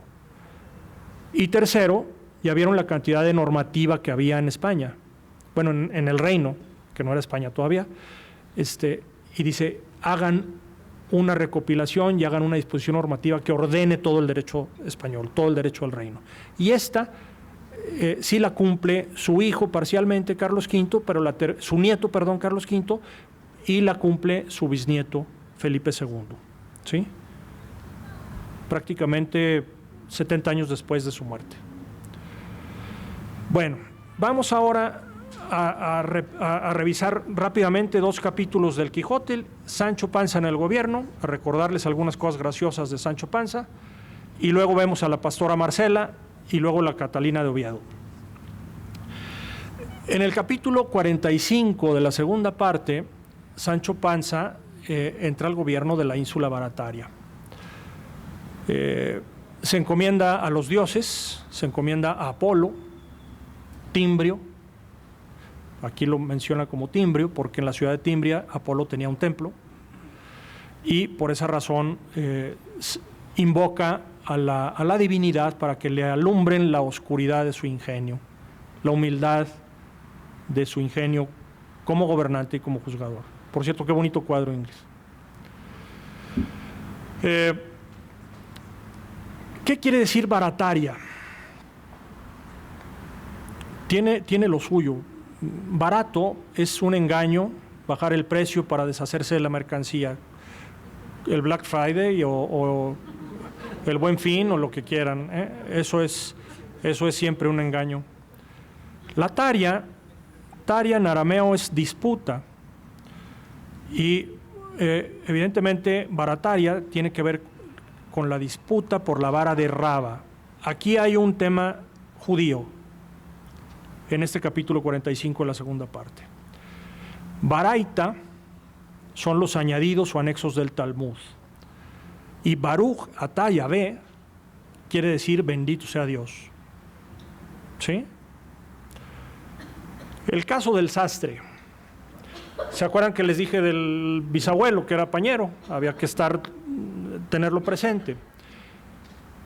Le presentan a Sancho, ya instalado en el gobierno, un caso en el que aparece un sastre y un solicitante de sus servicios. El solicitante de los servicios le dice, fui y le llevé un paño y le pedí que me hiciera una capa. Y le pregunté si de ese paño me podía hacer 2 capas y me dijo que sí. Le pregunté si me podía hacer 3 capas y me dijo que sí. 4 capas y me dijo que sí. 5 capas y me dijo que sí. Y bueno, ¿y cuál es el problema? A ver, pues que le muestre las capas el sastre, ¿sí? Y le muestra 5 capas, 1 en cada mano, en cada dedo de la mano. 5 capitas, ¿verdad? El sastre se hace saber, se presenta ante Sancho como sastre examinado, sastre titulado. Sastre examinado, sastre titulado puede tener relación también con un rabino que se encargaba de hacer circuncisiones a los judíos. Tienen un nombre especial este tipo de rabinos, ¿sí? Sancho resuelve el tema porque hay un dolo recíproco. El dolo recíproco es entre los dos se provocó el error. Tanto provocó el error una de las partes, como el otro. Y lo provocaron con maquinaciones intencionadas para hacer a otra persona caer en una falsa apreciación de la realidad. Y entonces nadie tiene derecho a la indemnización, ni a la reparación del daño, ni daños y perjuicios. Está en el artículo 1700 de nuestro Código Civil vigente, actual, pero viene de las 7 partidas, aquí se los menciono. La partida quinta, título 12 de la ley, y la ley 20, de 1250, viene este rollo del dolo recíproco. El caso del préstamo. Francisco Rodríguez Marín, en la edición de la Real Academia de la Lengua Española, dice que este caso está tomado de la vida de San Nicolás de Bari, pero es una copia fiel del Talmud de Babilonia, Guevara Nedarín, 25-A. Sobre esto hay muchos artículos que pueden preguntarle al tío Google y les va a dar toda la información. ¿Sí? Sí, les puede dar toda la información. Es una copia fiel del Talmud. El Talmud tiene reglas prácticas para la solución de la vida religiosa de los judíos. ¿En qué consiste el caso del préstamo? Llega un acreedor ante Sancho y le dice, yo no tengo documento alguno que acredite que le presté 10 ducados de oro al señor, y el señor dice que ya me pagó, ¿sí? Y que me ha entregado el dinero, y quiero que haga juramento ante usted como juez de que si es cierto que diga que ya me pagó, yo con eso me conformo, ya me doy por pagado, pero tiene que jurarlo ante usted como juez. Y entonces el deudor traía una vara, una cañaeja, que es la vara de Raba en el Talmud, y se la entrega al acreedor y le dice, tenme para hacer el juramento. Le da la vara, hace el juramento y yo juro que ya le entregué los 10 ducados de oro, juro que le he pagado. Y entonces Sancho le dice, váyase, regresa la vara al deudor, se van, y Sancho le dice, a ver, momento, tráigame usted la vara. La rompen y aparecen las 10 monedas de oro, ¿sí? Los ducados de oro. Y se los entrega al acreedor. Y Sancho Panza dice, o bueno, no Sancho Panza, Cervantes dice, en voz de Sancho, que el caso se lo había contado el cura de su lugar, un cura, que sabía del Talmud. Un tema absolutamente judío, y está la página tal cual igual. Carlos Fuentes, les pongo aquí una frase de Carlos Fuentes que la tomé del libro que se llama El espejo enterrado, un libro que le gustaba mucho a mi papá. La enérgica vigilancia del Concilio de Trento, obviamente el Concilio de Trento patrocinado por Carlos V, pues, movimiento de contrarreforma, que persiguió el extremo control sobre la literatura, quema de libros, obligó a Cervantes, está repetido, mija, a usar su excelsa técnica de escribir entre líneas. ¿Sí? Talmud significa agua de vida, fuente de vida, enseñanzas prácticas. ¿Se acuerdan del cardenal Acquaviva? ¿Bien? La Torá es una guía para dar en el blanco y tienen dos guías los judíos, el Talmud y la Torá. Nosotros tenemos el Pentateuco, ¿sí? Que es Génesis, ahí los tienen pues, Génesis, Éxodo, Levítico, Números y Deuteronomio. Obviamente el Talmud y la Torá sirven para llegar a la Geula. La Geula es la meta judía donde reinará la justicia divina y quede la humanidad perdonada. ¿Se acuerdan del Amadís de Gaula? ¿Sí? Dulcinea del Toboso, ¿sí? Dulce bien. Tov en hebreo es bien. Y no me dejarán mentir, todos saben que Mazal Tov es te deseo lo mejor o te deseo buena suerte. ¿Sí? Entre judíos se dicen Mazal Tov. La mujer del camino. Y hoy me vine de anaranjado porque hoy es Día Internacional contra la violencia, para combatir la violencia contra las mujeres. Y hay temas de mujeres que vamos a tratar aquí en la óptica de Cervantes. La mujer llega pidiendo justicia porque fue privada de su virginidad por un ganadero que acaba de vender 4 cerdos, ¿sí? Y el ganadero dice, bueno, pues sí yogué con ella, sí tuve relaciones con ella, pero no fue forzada.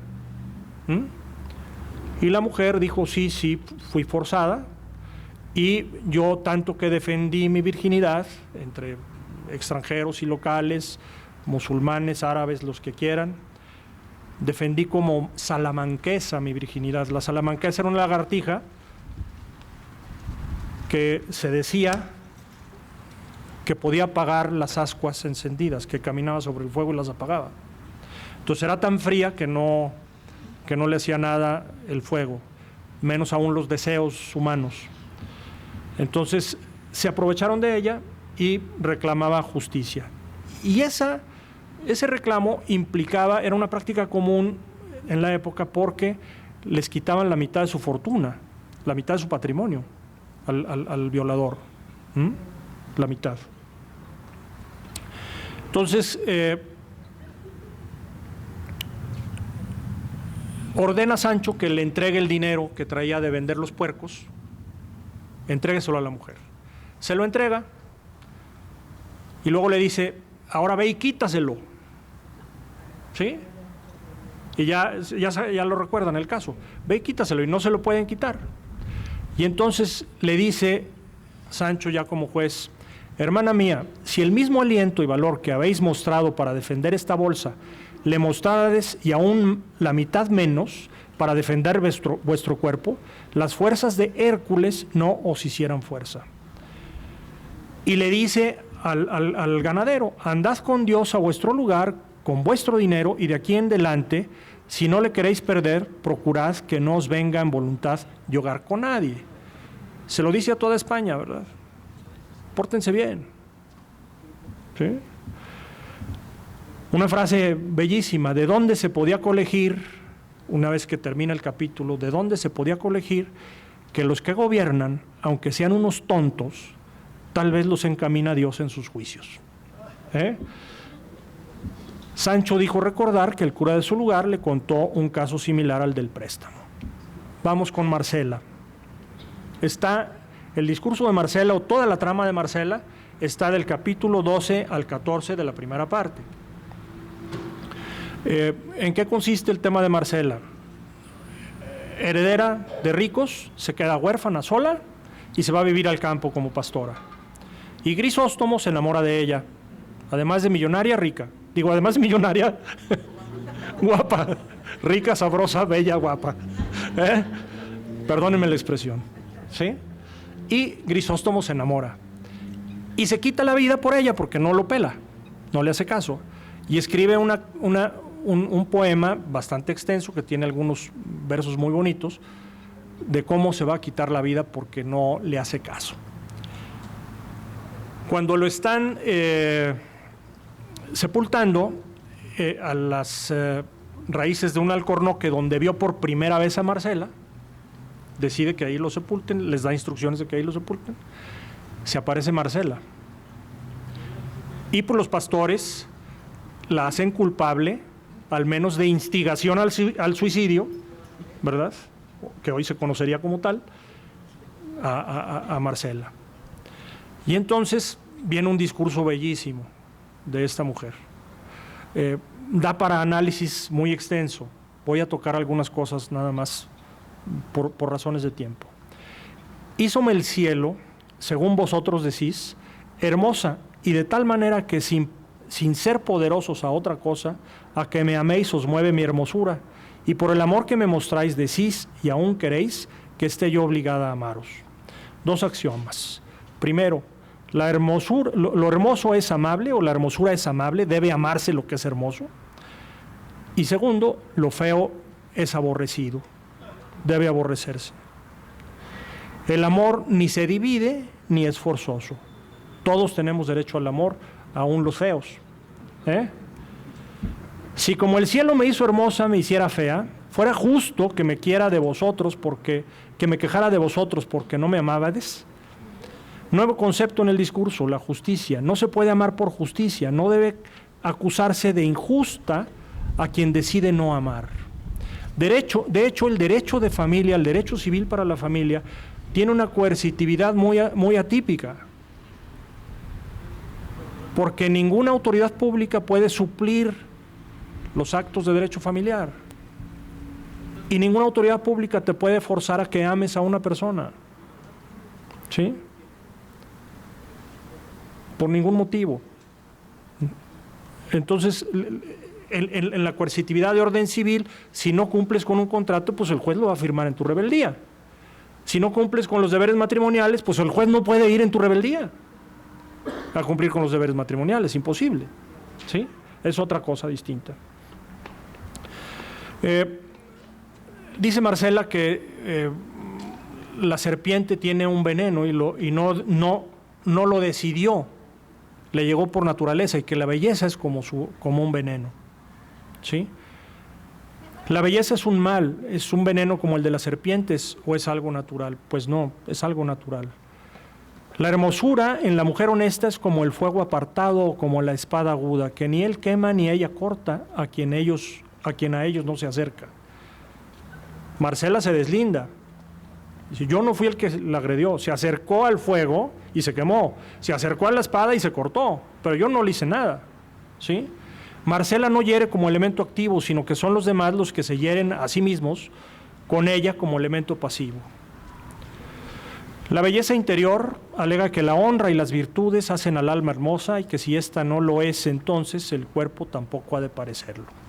No se puede forzar a amar a quien no se ama, porque se pierde la belleza que es propia. Sin libertad no se puede hablar de belleza ni de amor. La libertad, probablemente el tema más importante en la literatura de Cervantes. Dice Marcela, yo nací libre y para poder vivir libre escogí la soledad de los campos. Fuego soy apartado y espada puesta lejos. No engaño con palabra y pese a ser advertido de su deseo de soledad, Grisóstomo se hizo daño solo. Quiso porfiar contra la esperanza y navegar contra el viento, que mucho se anegase en la mitad del golfo de su desatino. Pero no me llame cruel ni homicida aquel a quien yo no prometo, engaño ni llamo ni admito. Sigue diciendo Marcela, y perdón que reitere estas frases, pero ahorita las comento. El cielo aún hasta ahora no ha querido que yo ame por destino, y pensar que tengo de amar por elección es excusado. ¿Qué está diciendo Cervantes aquí? El amor no es obligación, el amor es un acto de libertad. En el matrimonio y en lo que quieras, es un acto de libertad. La mujer tenía que casarse o recluirse en un convento, esto ya lo platiqué, porque el matrimonio para ella significaba una sumisión absoluta, un acto de violencia inclusive, o una vida llena de violencia doméstica, familiar, ¿sí?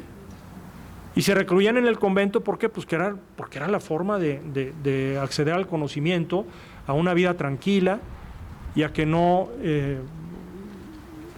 las tuvieran como seres incapaces, ¿sí?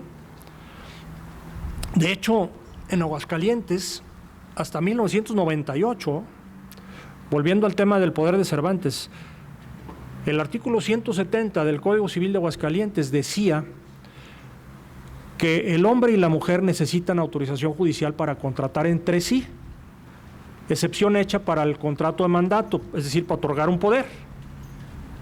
¿Por qué? Porque la mujer tenía una capitis diminutio, era incapaz. Y esto se derogó hasta 1998. O sea, ayer, literalmente. Es una agresión tremenda para la mujer, ¿verdad? Para que me representes, sí soy capaz. Para que dispongas de mis bienes, sí soy capaz. Para sacarte del bote, para que otorgues fianza, sí soy capaz, pero para lo demás no, ¿verdad? Para lo demás necesito autorización judicial. Entonces la mujer, su condición de libertad, su condición jurídica era tremendamente precaria. Cervantes siempre reconoció y defendió en vida y en obra literaria los derechos de la mujer. Sus hermanas, conoció de su abuela, su madre, su esposa, su hija, que nunca la dejó en abandono. Tienen mis deseos por término estas montañas, y si de aquí salen, es a contemplar la hermosura del cielo, pasos con que camina el alma en su morada primera. Libertad, tema más importante de Cervantes. Entender el discurso de Marcela desde una ideología contemporánea puede ser un grave error. Cervantes fue un hombre de su tiempo. Era hilarante, irónico. En su época el discurso de Marcela raya en la comedia. Yo pienso que sí. Yo considero que sí. Yo, como sabéis, tengo riquezas. Acuérdense que era heredera, era millonaria, además de guapa. Y no codicio las cosas ajenas. Tengo libre condición y no gusto de sujetarme. El matrimonio se compraba. Se compraba la mujer, literalmente. Cervantes mezcla con habilidad la cultura popular con un corpus ideológico que ha seguido firme hasta nuestros días y que podemos seguir analizando hasta nuestros días. Pero hay que ver a Cervantes cómo fue, como soldado. Por último, la gran sultana, doña Catalina de Oviedo, y con esto voy a terminar ya mi participación. Recientemente la leí es una obra, una comedia que a todos les recomiendo que lean. Tiene postulados bellísimos y la trama es verdaderamente importante. Se desarrolla en Estambul. ¿En qué consiste la trama? Un sultán de Estambul, la ciudad más poderosa de la época, el hombre más poderoso de la época, autoritario, matón, ¿sí? Tiene en su serrallo a una niña española, cristiana, que crece, y obviamente cuando crece su belleza y llama la atención del sultán, ¿sí? Y el sultán se enamora de la cristiana, de nombre Catalina, y quiere casarse con ella. El dilema es obligar a Catalina, que ya era su esclava, su cautiva, a casarse, renunciando a sus tradiciones y religión, o respetar su libertad de culto y sus tradiciones, su libertad y su esencia como persona.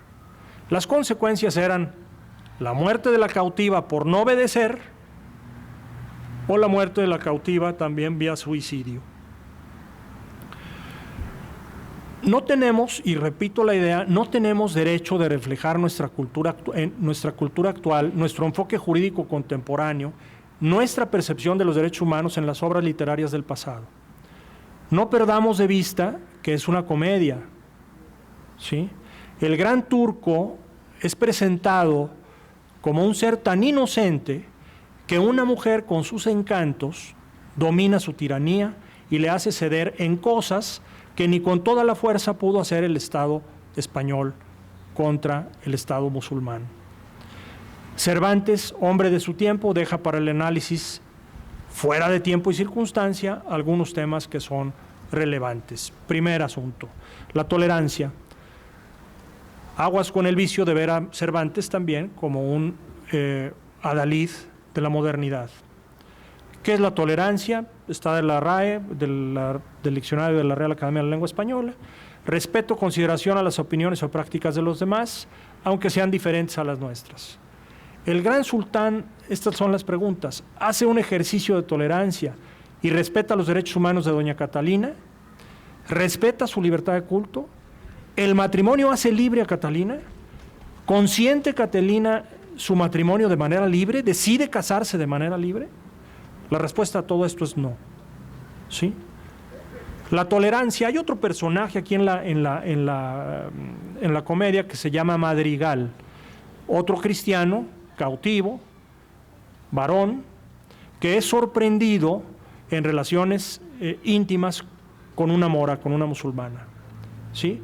Y entonces el cadí, juez musulmán, juez de la ciudad, el gran cadí, alcalde, ordena: das con ellos en el mar de pies y manos atados, y de peso acomodados, que no los dejen nadar. Pero si moro se vuelve, casados y libres se quedan. Es decir, en un caso similar al de la sultana,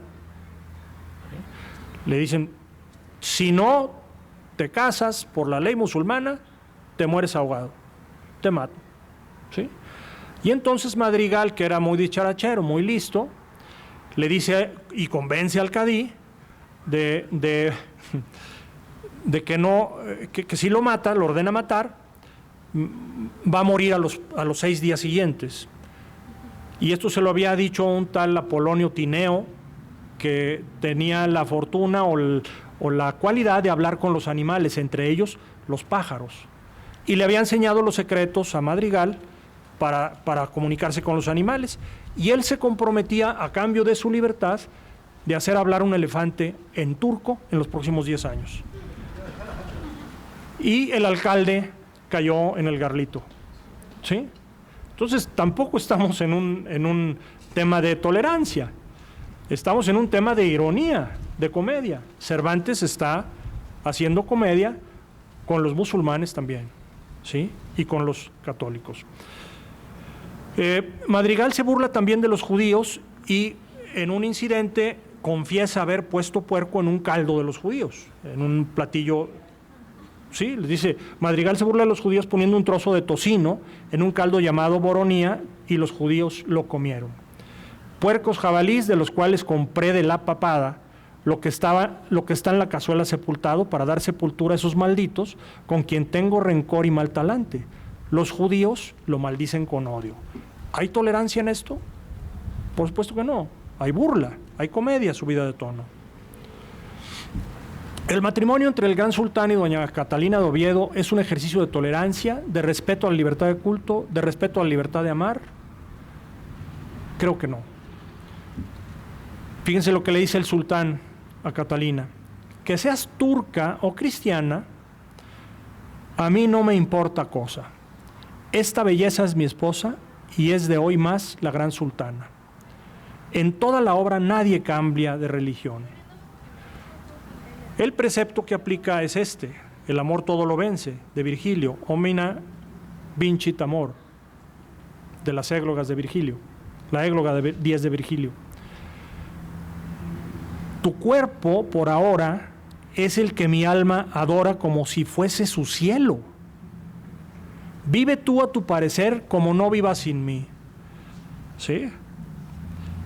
Doña Catalina es su esclava, pero el sultán es esclavo de Catalina. Puedes dar leyes al mundo, una mujer, le reconoce el sultán. Este sí es para reflexión. Puedes dar leyes al mundo y guardar, es decir, obedecer la que quieras. No eres mía, tuya eres. A tu valor sin segundos se le debe adoración, no solo humano respeto. Y aquí sí reconoce la libertad de amar. Y le dice a Catalina, el sultán, que no desea casarse con ella si no le ama. ¿Verdad? Tuya eres, no mía. Puede el valor que posees sobre el cielo engrandecerte. Ven, señora, y toma asiento, que hoy mi alma tiene intento, dulce fin de mis enojos, de hacerte toda ojos por mirarte su contento. No te quiero más que feliz, ni esclava ni sumisa, feliz. ¿Sí? Zaida y Celinda. Zaida y Celinda son esclavas del serrallo también. Y al final de la obra, el gran turco, el gran sultán, pues va a su serrallo con el ánimo de descansar. Y le dice al eunuco: recomiéndame una dama para ir a mis descansos. Y le recomienda a Celinda. Y Celinda resulta que es Lamberto. Es hombre, ¿sí? Es hombre. Un hombre que está enamorado a su vez de Zaida. Cuando descubre esto el sultán, pues quiere matar a Celinda, Lamberto, y doña Catalina interviene para que salven a la pareja. Fueron vendidos de niños, se enamoraron y fue travestido, pues estuvo travestido en el serrallo del sultán durante toda su vida hasta que hicieron adultos, pero fueron pareja. Doña Catalina interviene pues para que no maten a Lamberto y le revela al sultán que ya tiene ausencia de menstruación, que ya está embarazada. El sultán accede a liberar a Lamberto y a Zaida y los exilia. Doña Catalina se convierte pues en la gran sultana doña Catalina de Oviedo. Está inspirada en un caso real de Murat III y una veneciana. Este caso existió. Por último, les presumo este grabado. Este grabado lo encontró Carmelita, mi hermana, Meli, mi hermana, refundido en un closet de la casa de mi padre. ¿Sí? Y bueno, pues yo me lo quedé. No, pues justicia pache, yo lo agarré. Y pero lo encontramos después de que yo había leído esto y se lo había platicado a Meli, mi hermana, a Carmelita. Y vean al sultán, a un musulmán con su ropaje típico y a una mujer española con su ropaje típico, inclusive con su cruz, su crucifijo en el pecho algo descubierto, por cierto, y le está llamando a entrar con ella a las habitaciones. ¿Sí? Omnia vincit amor. Bueno, pues por mi parte creo que es todo. Muchas gracias.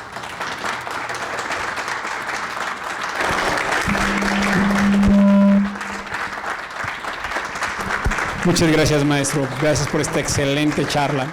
Yo invito a nuestros invitados, aparte de que si tienen algún comentario, pregunta, puedan hacerlo, permitan.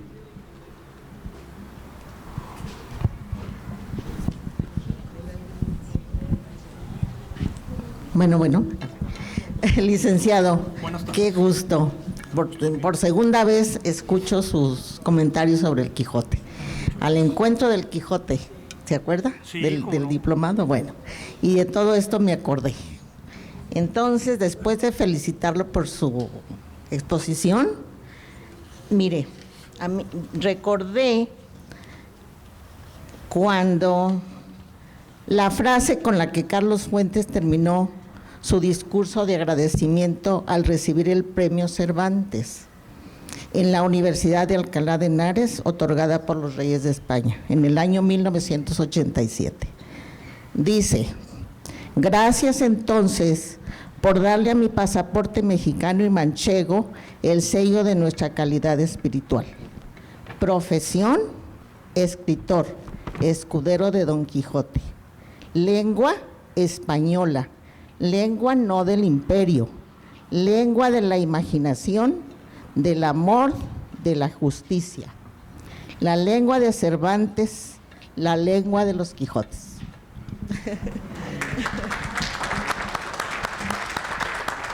Muchas gracias. ¿Alguien más que quiera participar?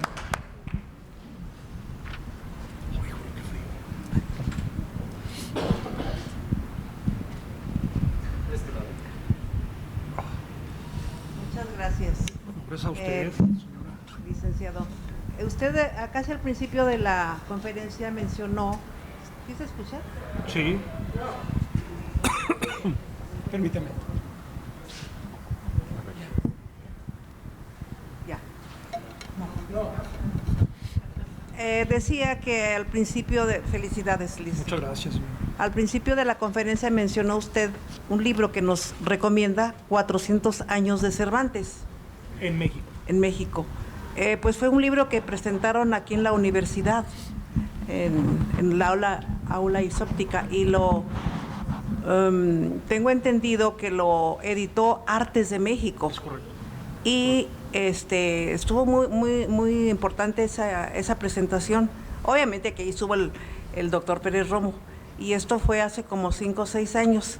Y bueno, yo en ese tiempo fui muy afortunada porque rifaron varios ejemplares y a mí me tocó uno. Fíjese. Y es de gran formato. Sí. Sí, gracias. Sí, no, gracias a usted. Es de gran formato y la edición es bellísima. Sí. Y además, yo le recomiendo que vea el ensayo del nombre de Saavedra, es buenísimo, ¿verdad? Muchas gracias, señor. Bueno, hola maestro. Ay, hola maestra, ¿cómo están? Qué gusto saludarlo, qué gusto escucharlo. Aparte que fue muy puntual y muy bien deshebrado todo el análisis, me quedo mucho con lo que menciona del el juicio que se hace a obras artísticas y culturales del pasado, y más bien me quedo reflexionando como esa lectura que esas obras del pasado nos pueden ayudar a hacer del propio presente. Con esto que nos comenta, por ejemplo, yo como mujer pues me impacta, yo no conocía la importancia de la figura femenina para Cervantes, ¿no? Y me deja pensando también cómo pues temas de libertad que siguen pendientes, esta propia lectura puede hacernos todavía mucho sonido, mucho ruido. El tema de la religión, sin duda, ¿no? Ahorita obviamente vemos mundialmente cómo pues sigue habiendo conflictos en todos los espacios relacionados con la fe y con nuestras ideas, y bueno, muy grato escucharlo. Muchas gracias, maestro. Muchas gracias, Beli, muy amable.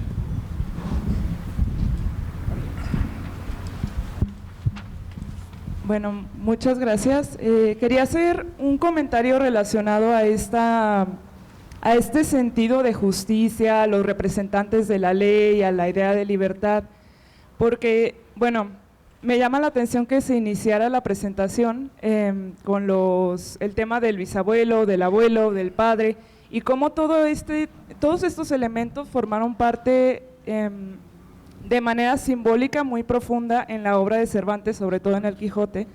Y esto me recordó muchísimo a como lo voy a resumir como en un dato curioso del psicoanálisis, que el tema del psiquismo, del sujeto y la ley tiene mucho que ver con el padre como representante de la ley, y que luego, por ejemplo, en una estructura obsesiva, se tiende a tener esta idea de justicia y de libertad, y precisamente de pelear también por esta noción de justicia que precisamente no tiene que ser la de este tiempo, no tiene que ser la justicia, sino como el querer hacer un acto justo.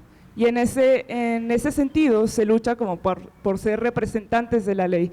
Y pues asimismo tomando como eje principal de esta justicia la libertad y el amor. Entonces creo que eso también refleja algo muy importante de todos los que leemos al Quijote y nos sentimos como que inspirados también en estos conceptos. Muchas gracias. Muchas gracias por su comentario, muy atinado. Gracias. ¿Alguien más que quisiera hacer algún comentario? Permítame.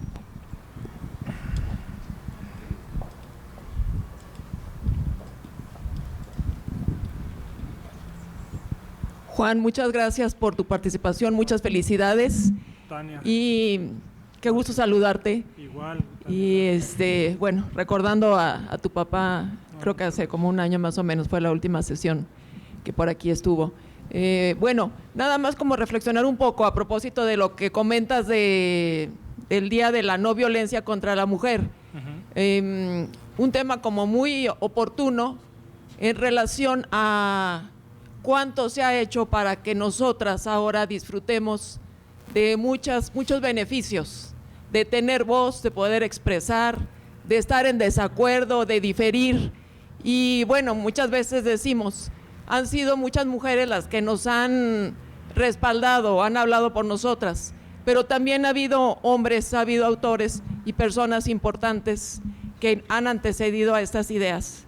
Entonces, bueno, yo desconocía, agradezco pues todos los comentarios que hoy señalaste aquí. Gracias. Tania, gracias a ti, muy amable. ¿Alguien más que quisiera hacer algún comentario?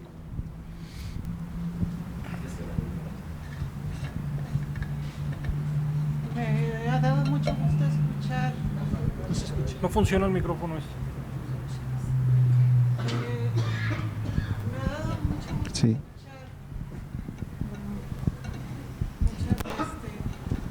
sobre todo a la Más bien, insistencia de… tiene que estar como direccionado así. ok.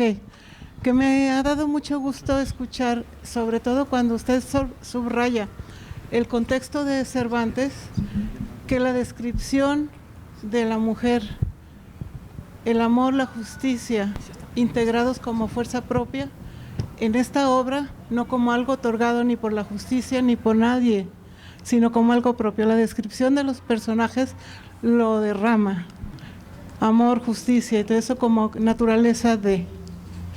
Y sus comentarios me han hecho como que así el 20, en este contexto. Esa fuerza está plasmada como propia, no como otorgada. Gracias. Gracias a ustedes, muy amable. Gracias, buenos días. Bueno, antes que nada felicitarlo y mi respeto y mi admiración por sus profundos conocimientos sobre Cervantes y el Quijote, que siempre es una vida apasionante e interesante la de Cervantes. Pero bueno, para hacer un comentario adicional, tratando de aportar algo a los valiosos comentarios que ha hecho usted y los presentes, estamos en una institución educativa, estamos en la máxima casa de estudios del estado de Aguascalientes. Yo creo que también deberíamos de hacer algo porque el Quijote, sus valores, el fomento de su lectura, de su cultura, de sus valores, se fomentara más. Creo que es un compromiso de todos, o debiéramos hacer un compromiso de que se fomentara más su lectura y su interpretación a diferentes niveles académicos, por supuesto, dependiendo de la capacidad, pues digamos, cognitiva de cada uno. Pero ojalá y el Quijote, con acciones como esta, como su valiosa conferencia, con esto de la universidad, se fomentara más la lectura, pero la buena interpretación. Creo que si todos aprendiéramos un poco del Quijote o lleváramos un poco el Quijote adentro nuestro, creo que tendríamos una sociedad mejor. Tiene errores, tiene muchos, es humano a fin de cuentas, o la interpretación del personaje es humana, pero creo que algo que hace falta, es una opinión muy personal, falta fomentar más la lectura de este tipo de clásicos que tienen mucho que enseñar a las generaciones por venir. Yo le agradezco su atención y mi admiración. Muchas gracias. Gracioso, yo le decía muchas gracias. ¿Alguien más que quisiera hacer un comentario? Adelante.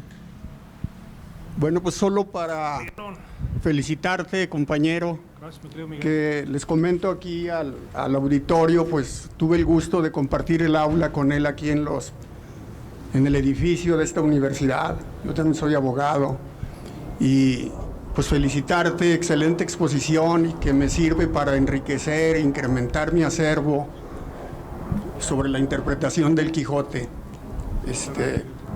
Agradecerte. No, hombre, gracias a ti. Un gusto. Felicidades. Gracias. Muchas gracias. ¿Alguien más? Bueno, antes de despedirnos me gustaría invitar a la maestra Marta Angélica Rangel, a nombre del doctor Ismael Rodríguez, que nos venga a dar un mensaje, por favor. Gracias, Marco. Muchas gracias. Bueno, para mí es un honor estar aquí en este cierre del ICON este sábado, porque representando a mi jefe, el doctor Ismael Manuel Rodríguez Herrera, quien lamenta mucho no poder estar aquí, pero tiene un compromiso en Guadalajara también de aquí de parte de la universidad. Y les digo, me siento muy honrada porque este sueño, este proyecto que tuvo el doctor Pérez Romo alrededor del año 2020 y que por la pandemia quedó un poco retrasado, finalmente ve la luz en 2021. Y bueno, estoy segura que él está aquí. Perdón porque sí me emociona mucho, pero que él está aquí viendo los frutos del ICON, porque vemos a personas que nos acompañan cada 8 días, pero también estudiantes que tal vez por primera vez están aquí y que todos estos temas nos ayudan pues a crecer en nuestro intelecto, en nuestro espíritu, y que esa misión de la universidad se cumple a través de programas como este. Entonces, pues los invito a que continúen con nosotros. Creo que no tenemos mejor manera de cerrar que con un tema que tanto le apasionaba al doctor y que compartía con su hijo. Y esta tarde, pues para mí es un placer estar aquí con todos sus familiares y las personas que nos han seguido en el ICON. Gracias también a Ingrid, al maestro Arturo Silva, porque han sido personas muy importantes para que esta temporada de agosto-noviembre pues dé una luz más a este proyecto, y que vamos a seguir el próximo año. Los invitamos. El próximo año, a partir de febrero, tendremos más sesiones del ICON con más temas que comentar, que discutir, que pensar, que compartir, para seguir ese legado que nos ha dejado el doctor Alfonso Pérez Romo, que siempre pues vio mucho porque en la universidad se siguieran todos estos temas culturales, porque creo que el hombre y la mujer no somos nada sin la cultura, sin el pensamiento, sin las reflexiones que podemos tener en torno al conocimiento que se da en una institución como esta. Muchísimas gracias y pues un aplauso al licenciado Juan Ángel José Pérez Talamantes, que cierra de manera muy atinada y extraordinaria el ICON de esta tarde. Muchísimas gracias.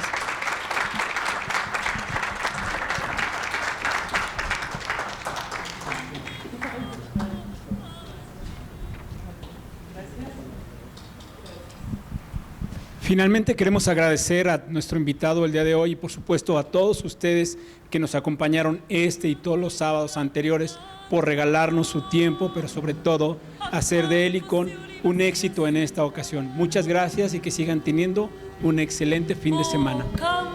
Bueno, vamos a ceder, gracias Marco. Vamos a ceder la palabra porque creo que nos quiere compartir un mensaje el maestro. Yo ya hablé mucho. Bueno, pues reiterarles mi gratitud.